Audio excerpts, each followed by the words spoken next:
আগামী 5 মাসের মধ্যে পুকুর সংস্কারের কাজ শেষ করতে হবে, ঠিকাদারকে সাফ কথায় জানিয়ে দিলেন আগরতলা পৌর নিগমের মেয়র দীপক মজুমদার। রাজধানীর প্রভুবাড়ির পুকুর সংস্কারের কাজে হাত দিয়েছে আগরতলা পৌর নিগম। আজ সেই সংস্কারের কাজের গতি প্রকৃতি ঘুরে দেখতে গিয়েছিলেন মেয়র। সেখানকার স্থানীয় বাসিন্দাদের সঙ্গে কথা বলেন মেয়র।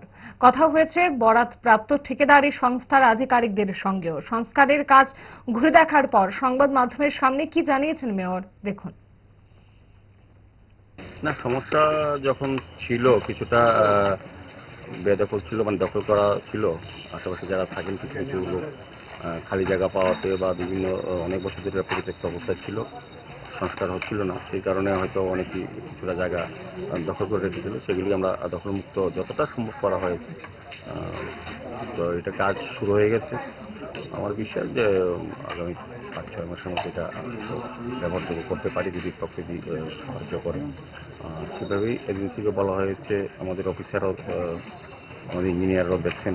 তো আমার মনে হয় যে প্রভাবী পুকুর যেটা এটা রাজন্য জড়িত এবং ঐতিহ্য, সবাই আশা, সবাই একটা আকাঙ্ক্ষা, প্রত্যাশা যে পুকুরটা যাতে সংস্কার করা হয়, সৌন্দর্যন করা হয় এবং এটা ব্যবহারযোগ্য যাতে সামাজিক এবং মানব জীবনের সাথে ব্যবহার করা যায়।